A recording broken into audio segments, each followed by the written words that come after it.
नमस्कार साथियों, मैं शिवजी राम बलोदा एक बार फिर से आप सभी को हार्दिक स्वागत करता हूं, हार्दिक प्रणाम। तो साथियों, हम 2020 मैच खेलने जा रहे हैं वापस एक बार फिर से।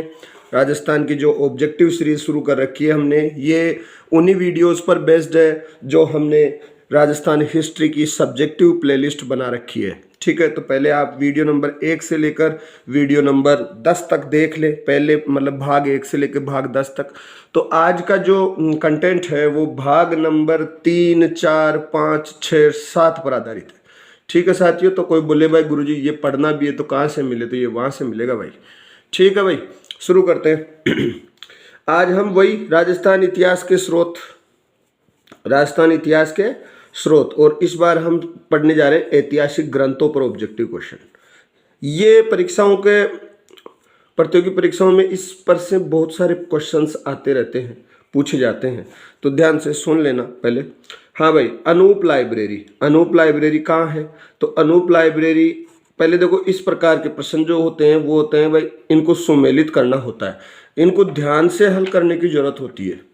तो सुन लो पहले, सुमेलित कीजिए। अनूप लाइब्रेरी है, प्राच्य विद्या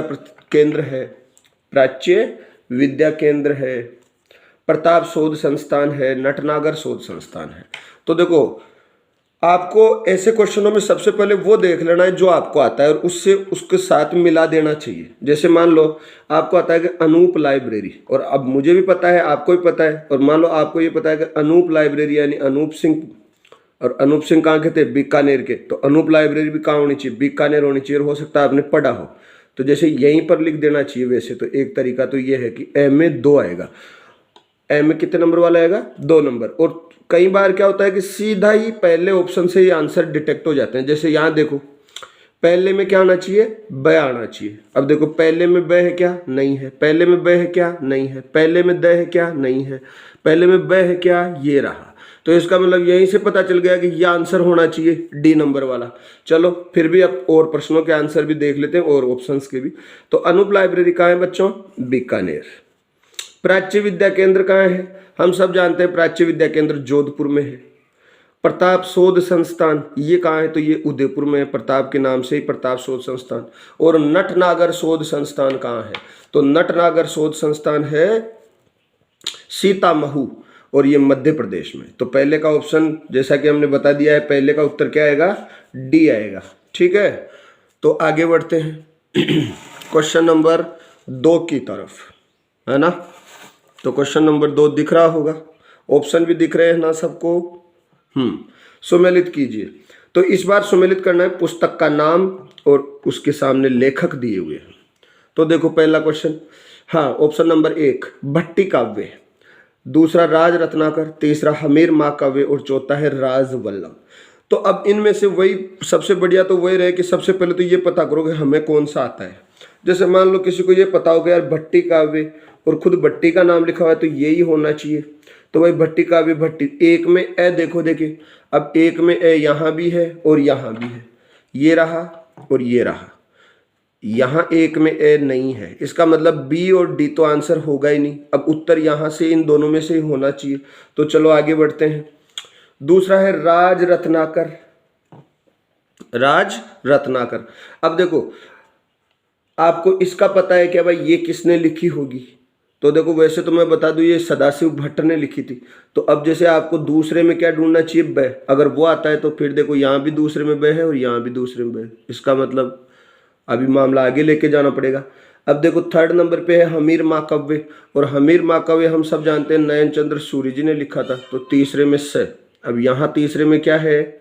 द है, और यहाँ तीसरे में क्या है? स है। और चौथा है राजवल्लभ, ये मंडन का ग्रंथ है जो कुंभा के दरबारी थे, खेता ब्राह्मण के पुत्र थे ये मंडन। तो मैं आपको बता दूं जानकारी के लिए कि ये क्वेश्चन है ना राजवल्लभ वाला, ये 2016 में RS मेंस में भी पूछा गया था इस पर। ठीक है, तो चलो मिला लो। भट्टी काव्य 1 में ए, 2 में ब, 3 में स और 4 में ड। तो उत्तर क्या हो गया? ऑप्शन नंबर 1 वाला। तीसरा क्वेश्चन आगे बढ़ते हैं। सुमेलित कीजिए, और वही पुस्तक का नाम है और लेखक का नाम दिया हुआ है। तो चलो ये रही साहब पुस्तक और ये रहे साहब लेखक। हाँ जी, सबसे पहले ऑप्शन है एकलिंग महात्म्य। एकलिंग महात्म्य हम सब जानते हैं, महाराणा कुंभा ने ये शुरू किया था लिखना और इसे पूरा किया था कान्हा व्यास ने। कई जगह कान है ऐसे भी लिखा रहता है, ऐसे ऐसे, कई जगह सीधा कान्हा लिखा रहता है। तो देखो ये बिल्कुल सही है, एकलिंग महात्म्य किसने लिखा था? कान्हा व्यास ने। तो एक में ए, तुरंत यही ट्राई कर लो, एक में ए यहाँ है और यहाँ है, इन दो में नहीं है, यानी बी और सी तो आंसर होंगे नहीं। दूसरा है करमचंद्र वंशोत कीर्तनकम काव्यम, और ये बहुत आसान प्रश्न है, बार बार पूछा भी जाता है। करमचंद्र वंशोत कीर्तनकम काव्यम किसने लिखा था? बताओ देखे। जयसोम ने लिखा था ये, ठीक है। तो दूसरे में क्या आएगा? दय। तो इसमें ए था तो, लेकिन दूसरे में दे यहाँ नहीं है, यहाँ है। इसका मतलब यहीं पर हमारा उत्तर, ये प्रश्न पूरा हो जाता है देखा जाए तो। कि तीसरे क्वेश्चन में आंसर आएगा डी नंबर वाला। क्यों दिख नहीं रहा था, सॉरी। तीसरे नंबर पे आंसर आ जाएगा डी वाला। तो आगे बढ़ते हैं। अमरसार, और अमरसार का था पंडित जीवाधर, तो तीसरे में होना चाहिए से। देखो यहाँ तीसरे में से है। चौथा है अजितोदय, और अजितोदय का कौन था? जगजीवन भट्ट। और अजितोदय ये अजीत सिंह के दरबार में रहते थे जगजीवन भट्ट, अजितोदय है जगजीवन भट्ट। तो देखो दोबारा से बता देता हूँ, क्योंकि कहीं बीच में थोड़ा सा कैमरा इस पर गया ही नहीं था। तो एकलिंग महात्म्य कान्हा व्यास, करमचंद्र वंशोत कीर्तनकम काव्यम ये कौन है? जयसोम। अमरसार है पंडित जीवाधर, और अजितोदय कौन है? जगजीवन भट्ट। ठीक है, आगे बढ़ते हैं चौथे क्वेश्चन की ओर। हाँ जी,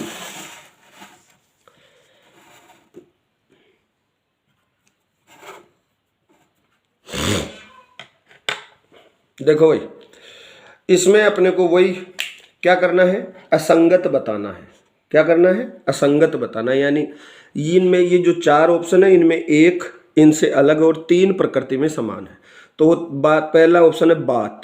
हम जानते हैं किसी को कोई कहानी के रूप में कहना, वो बात होती है कि आज तुझे एक बात बताता हूँ, वैसे ही समझना है। दूसरा होता है ख्यात। ख्यात होती है ना, वो बात से बड़ी होती है। और ये विगत, विगत का मतलब पिछले बीते हुए वक्त के बारे में। तो देखो इतना कुछ भी नहीं है, बात, ख्यात, विगत, और चौथा नंबर पे है वचनिका। देखो वचनिका दरअसल क्या होती है कि इनमें पर्सन पे चले अपन तो सीधा ही कि असंगत बताना है। तो इनमें तीन एक जैसे हैं और एक अलग है। तो ये तीन एक जैसे ये है भाई, बात, ख्यात और विगत, ये तीनों ही गद्य रचनाएं हैं। और वचनिका है ना, जो वचनिका लिखी जाती थी वो गद्य और पद्य दोनों में लिखी जाती थी। तो हमारा उत्तर क्या हो जाएगा? ऑप्शन नंबर द, यानी चौथे नंबर वाला हमारा उत्तर हो जाएगा चौथे क्वेश्चन में। अगला प्रश्न वही सुमेलित करना है। पुस्तक का नाम है और लेखक का नाम लिखा हुआ है। ठीक है, पुस्तक है कानड़ प्रबंध, हम सब जानते हैं पद्मनाभ जी ने लिखी थी। आगे दूसरा है राव जेतसिरो छंद, और ये बीटू सूजा की है। तो देखो कानड़ प्रबंध में क्या आएगा? पहले में द, दूसरा राव जेतसिरो छंद दूसरे में से, तो पहले में द दूसरे में से ढूंढो। ये देखो पहले में ही द यहाँ है, यानी जिस बच्चे को ये भी पता चल जाए भाई कानड़ प्रबंध के लेखक कौन है तो पद्मनाभ है, तो वो इस प्रश्न का उत्तर पता कर लेगा तुरंत भाई, पहले में द, यानी ऑप्शन नंबर डी इसका आंसर है। अब देखो राव जेतसिरो छंद किसका? बीटू सूजा। और राज रूपक इसका है भाई वीर भाण। और अगला है सूरज प्रकाश, और सूरज प्रकाश कर्णिदान जी की है। ठीक है, दोबारा से देख लो, कानड़ प्रबंध पद्मनाभ, राव जेतसिरो छंद बीटू सूजा, राजरूपक वीर भाण, सूरज प्रकाश कर्णिदान जी। अगला है वेली कृष्ण रुक्मणी के लेखक कौन है? अच्छा सॉरी, वो थोड़ा टेक्निकल प्रश्न बनाया है मैंने। वेली कृष्ण रुक्मणी के लेखक किसके दरबारी? तो देखो भाई सबसे पहले तो इसके लेखक कौन थे वो पता होना चाहिए मैं, क्योंकि ये भी प्रश्न आता है वेली कृष्ण रुक्मणी के लेखक कौन थे। तो इसके लेखक थे पृथ्वीराज राठौड़। पृथ्वीराज राठौड़, ठीक है। और ये किसके दरबारी थे, यानी किस राजा के दरबारी थे? तो हमने सुना होगा आपने कि पृथ्वीराज राठौड़ अकबर के दरबार में रहते थे भाई, और महाराणा प्रताप के ऊपर इन्होंने भी लिखा था। ठीक है ना, तो ये लो ऑप्शन। कल्याणमल, इनके तो ये पुत्र थे। राव मालदेव नहीं, राणा प्रताप नहीं, और अकबर। तो छठे में द ऑप्शन आंसर आ जाएगा, सिक्स्थ में फोर्थ नंबर वाला। सातवां क्वेश्चन है भाई, वही सुमेलित करना है। सुमेलित कीजिए, पुस्तक का नाम लिखा हुआ है और लेखक का नाम लिखा हुआ है। तो देखो भाई पुस्तक का नाम कौन कौन सा है? पृथ्वीराज रासो, हम सब जानते हैं, बहुत सरल प्रश्न है ये। पृथ्वीराज रासो किसने लिखी? चंद्र बरदाई ने लिखी थी। तो पहले में ए नंबर आएगा। तो देखो एक में एक में ये पहले में रहा, एक में से ये सी में नंबर पे तो नहीं है, एक में द ये इसमें भी नहीं होगा, और एक में ब ये भी नहीं है, तो एक में यहीं पर है पहला ही ऑप्शन, तो ये इसका आंसर हो जाएगा। तो ये तो हो गई बात उत्तर पता करने की, कि उत्तर हम ऐसे पता करने चाहिए। लेकिन चूंकि अपन तो यहाँ पर आप सबको पूरी जानकारी देंगे इस मामले में, तो हमें तो मुझे तो बताना पड़ेगा। तो चलो शुरू करते हैं। बीसल देव रासो, ये खूब बार पूछा जा चुका है भाई। इसके लेखक खुद नरपति नाल थे। लावा रासो, और लावा रासो गोपाल दास की थी। क्यामखा रासो, और इसके थे जान कवि। देखो ये बीसल देव रासो एक लव स्टोरी है, प्रेम कहानी है ये, ठीक है ना, मधुमती और बीसल देव की। ये प्रश्न अभी रीट में पूछा गया है, क्योंकि ये मेरे को तभी याद है, एक स्टाफ साथी डिस्कस कर रहे थे एक दिन, भाई यार ये कौन है, तो वो देख के आए थे, तो इसलिए। हाँ, तो पृथ्वीराज रासो के चंद्रप्रदाय, बीसल देव रासो के नरपति नाल, लावा रासो के गोपाल दास, और क्यामखा रासो के जान कवि। याद कर लेना, दोबारा से रिमाइंड हो जाना चाहिए आपको। हाँ भाई, 8वां क्वेश्चन देखो, कितना शानदार क्वेश्चन है, आप ताज्जुब नहीं करोगे, आपको किसी पुस्तक में नहीं मिलेगा ऐसे प्रश्न। 8वां क्वेश्चन है, चारण जाति से अनेक विद्वान हुए हैं। किस जाति से? चारण जाति से। लेकिन उस कवि का नाम आपको बताना है जो चारण जाति का नहीं था। प्रश्न समझ में आया?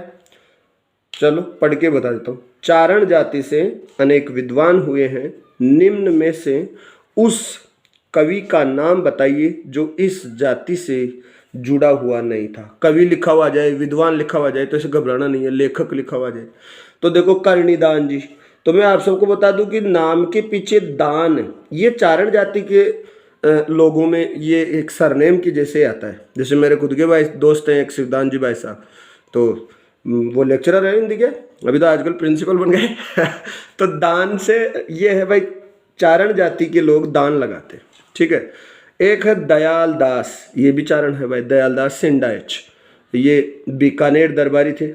और ये बांकी दास जी जोधपुर के मान सिंह राठौड़ के दरबारी थे। तो ये तीनों तो चारण थे। और ये मूणोत नैण सिंह, जिन्होंने नैण श्री ख्यात और परगनारी विगत 2 ग्रंथ लिखे ना, तो ये मूणोत नैण सिंह ये चारण जाति के नहीं थे भाई, ठीक है। ये याद ही रखना, ये इनसे जुड़ा हुआ स्टेटमेंट पूछा जा सकता है।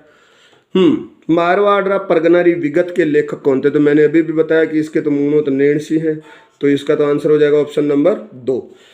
अगला क्वेश्चन है भाई 10वां, ताजुल मासिर के लेखक कौन थे? तो देखो ये इसके ऑप्शन आगे वाले पेज पर है। 2020 मैच इंटरेस्टेड तो होना चाहिए ना, बीच बीच में 2020 मैच में बीच बीच में क्या आ जाते हैं, एड्स आ जाते हैं, ठीक है ना। तो इनको जो मैं पेजेस हटाता हूँ तो इनको एड ही समझा करो आप, भाई ये एक एड आ गया। हाँ, तो ताजुल मासिर के लेखक हसन निजामी है, हाजी उद्दवीर है, जियाउद्दीन बरनी है, या अहमद सरहंदी है। तो देखो भाई, हसन निजामी पुस्तक के लेखक हैं, ताजुल मासिर पुस्तक के लेखक हैं हसन निजामी, और इन्होंने पृथ्वीराज चौहान पर भी लिखा था भाई, और अजमेर के ऊपर लिखा था इन्होंने, 11वीं शताब्दी के अजमेर के बारे में लिखा था, ठीक है। और वो कुतुबुद्दीन ऐबक था ना, उसके दरबारी थे ये 11वीं-12वीं शताब्दी में। तो तारीख फिरोज शाही का रचनाकार कौन था? अगला प्रश्न है ये 11वें नंबर का। अबुल फजल नहीं था, हसन निजामी भी नहीं था, मिनहाज सिराज भी नहीं था, और जियाउद्दीन बरनी। बिल्कुल साहब, तारीख फिरोज शाही के लेखक कौन हुए? जियाउद्दीन बरनी। अगला क्वेश्चन देखो, अब मुझे उम्मीद है कि अब आपको कुछ अच्छे और बेहतरीन क्वेश्चन जो आपने अभी तक शायद किसी भी पुस्तक में ना देखे हो, ऐसे क्वेश्चन आपको मिलेंगे। क्योंकि अमूमन तो लोग दोस्तों क्या करते हैं कि कट कॉपी पेस्ट करके वीडियोस बना देते हैं, और यूट्यूब पर इस प्रकार के भ्रामक वीडियोस बहुत सारे हैं, तो इसलिए कंफ्यूज नहीं होना है। अच्छी मेहनत मैं कर रहा हूं, तो आप लोगों को तो सिर्फ देखना ही है और अपने मित्रों को शेयर कर देना है। हाँ जी, अगला है ट्यूर मेमोयर्स क्या है? तो देखो ट्यूर मेमोयर्स, पहला ये टोड के विवरण है, यानी कर्नल टोड ने जो लिखे थे क्या ये वो विवरण है। दूसरा ऑप्शन है ब्राह्मण वृत्तांत है क्या। तीसरा ऑप्शन है पुरालेख सामग्री है क्या, और चौथा है अभिलेखागार है क्या। एक बार और पढ़ लो प्रश्न, ट्यूर मेमोयर्स। अब हमें यूँ लगता है कि ट्यूर यानी ब्राह्मण और मेमोयर्स यानी वृत्तांत, यानी ये तो ब्राह्मण वृत्तांत होने चाहिए, लेकिन नहीं, ये पुरालेख सामग्री है। ट्यूर मेमोयर्स क्या है? पुरालेख सामग्री। अगला 13वां क्वेश्चन वही पुरालेख से ही संबंधित है।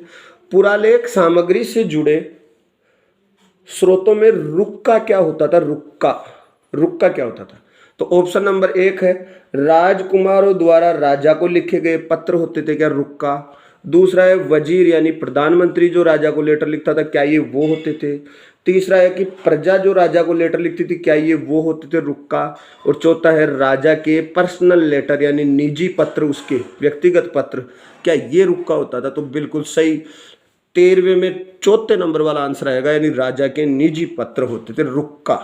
ठीक है, ये याद रखना भाई, रुक्का क्या होता है, राजा के पर्सनल लेटर। अगला प्रश्न, ये कॉलेज लेक्चर में पूछा गया था जब मैंने दी थी ना परीक्षा, तो दस्तक से क्या तात्पर्य है? तो दस्तक देखो क्या होती है। पहला, व्यापारिक वस्तुओं के लिए परमिट। दूसरा, व्यापारियों के भ्रमण के लिए यानी इनको घूमने जाने के लिए। तो ऐसे तो ऑप्शन होते नहीं है, देखो क्या एक घूमने के भी कोई लेटर देते थे क्या। तीसरा है व्यापारियों के विवाह के लिए परमिट, हाँ ये देखते हैं। अगला है व्यापारियों के व्यक्तिगत विवरण यानी उनके पर्सनल लेटर, तो नहीं, दस्तक के होते थे व्यापारिक वस्तुओं के लिए व्यापारियों को परमिट दिए जाते थे आज के राशन कार्ड की तरह, और उसको दिखाने के बाद में ही वो वहां से गुजर सकता था भाई। ठीक है, अगला है खरीता से क्या तात्पर्य है, किससे, खरीता से। तो देखो जल्दी जल्दी देख लेते हैं थोड़ा सा। राजा के निजी पत्र होते थे, खरीता। दूसरा है राजकुमारों के निजी पत्र होते थे। तीसरा ऑप्शन है राजाओं द्वारा जो परस्पर पत्र व्यवहार होता था वो होते थे क्या। और चौथा है हरम दल के विवरण होते थे क्या। तो बिल्कुल बच्चों ये ध्यान रखना, राजाओं के द्वारा जो परस्पर पत्र व्यवहार यानी आपस में एक राजा दूसरे राजा को जो लेटर लिखता था उनको खरीता कहते थे। तो बात हो गई खरीता की और रुक्का की। अगला प्रश्न है राजस्थान की सबसे पुरानी बही का नाम। तो ऑप्शन जसवंत सिंह की बही, अमर सिंह की बही, राज सिंह की बही या मालदेव की बही। तो देखो भाई, लिखित में आज भी जो बही उपलब्ध है तो सबसे पुरानी बही जिसे माना जाता है वो है राजा राज सिंह की बही। राज सिंह सिसोदिया था ना, तो उनकी बही सबसे पुरानी बही है।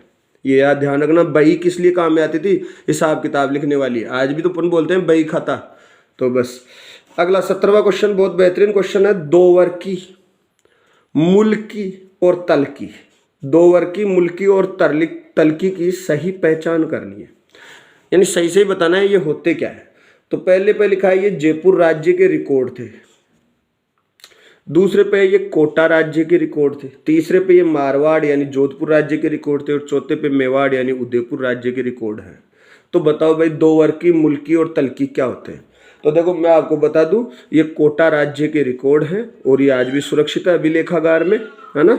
तो कोटा राज्य के रिकॉर्ड है। तो 17वें में ऑप्शन नंबर 2 इसका आंसर आ जाएगा। अगला क्वेश्चन वही रचना का है, सगध रासो। सगध रासो के रचयिता कौन थे? तो देखो वैसे तो ऑप्शन देख लेते हैं, दौलत विजय था, गिरधर आशिया थे, या जोधराज जी थे, या गोपाल दास जी थे। तो दौलत विजय तो नहीं थे भाई, सगध रासो के हैं गिरधर आशिया, बिल्कुल सही। 18वें में 2 नंबर आंसर आ जाएगा। 19वां क्वेश्चन देख लेते हैं। निम्नलिखित कथन पृथ्वीराज रासो से जुड़े हुए हैं, किससे संबंधित है? पृथ्वीराज रासो ग्रंथ से जुड़े हुए हैं, उनसे संबंधित है। तो अपने को सत्य कथन बताना है कि सही वाला कथन कौन सा है। तो देखो पहला कथन है, इसे हिंदी भाषा की प्रथम रचना माना जाता है। हिंदी की पहली लिखी हुई पुस्तक मानी जाती है, ऐसा कहते हैं। है कि नहीं है, यह आपको बताना है। दूसरा, इसके लेखक जयानक भट्ट थे। तो नहीं भाई, पृथ्वीराज रासो के लेखक कौन थे? चंद्रबरदाई थे। इसमें मोहम्मद गौरी को संसार का रक्षक बताया गया, तो ऐसा तो हो नहीं सकता, क्योंकि पृथ्वीराज रासो के दरबारी यानी पृथ्वीराज चौहान के दरबारी थे चंद्रबरदाई, तो वो गौरी की प्रशंसा तो करेंगे नहीं, क्योंकि गौरी ने तो उनको मार दिया था ना युद्ध में, तराइन के दूसरे में। तो ये भी गलत ही लग रहा है और बिल्कुल गलत है। तीसरा है, इसमें राजपूतों को हरिण से उत्पन्न होना लिखा है। नहीं, राजपूतों की उत्पत्ति के सिद्धांत हम पढ़ चुके हैं, जो सब्जेक्टिव वीडियोस मैंने बना रखे हैं हिस्ट्री के। तो राजपूतों की उत्पत्ति को लेकर मैंने एक वीडियो बनाया था, 31 मिनट का एक चैप्टर उसको पूरा समझाया था नोट्स के रूप में ही। तो मैंने आपको बताया था उस समय कि राजपूत को हरिण से नहीं बल्कि राजपूतों को अग्नि से उत्पन्न होना लिखा है, और वो पृथ्वीराज रासो का ही था वो थ्योरी, इन्हीं चंद्रबरदाई की थी वो सिद्धांत दिया हुआ। ठीक है, तो हरिण से तो नहीं बताया लेकिन अग्नि से उत्पन्न जरूर बताया, तो ये भी गलत है। तो पहला ऑप्शन ही सही है, इसका मतलब हिंदी भाषा की प्रथम रचना माना जाता है। तो ये याद रखना, हिंदी की पहली पुस्तक किसको कहा जाता है? पृथ्वीराज रासो को। अगला है, राज प्रशस्ति के लेखक कौन थे? राज प्रशस्ति, बिल्कुल इसके ऊपर तो मैंने शॉर्ट्स भी दे रखे हैं, देखो एक बार देख लेते हैं। सदाशिव भट्ट थे क्या? शिवदास गार्डन थे क्या? रणछोड़ दास भट्ट थे क्या? या दयाल दास सेंडाइस थे? तो देखो राज प्रशस्ति का मतलब है र से र, रणछोड़ दास भट्ट। राज प्रशस्ति रणछोड़ दास भट्ट, 2 बार बोल लेना। ठीक है तो साथियों, ओके, हैप्पी जर्नी। जो लोग अपना अपना ड्रीम उसको फॉलो करने में जुटे हुए हैं जी जान से, तो आप सभी को मेरी ओर से हैप्पी जर्नी, है ना। Always sign, notes is fine, this is notes depot, draw your career line. ठीक है साथियों, इजाजत चाहूंगा। मैं शिवजी राम बलौदा, जय हिंद।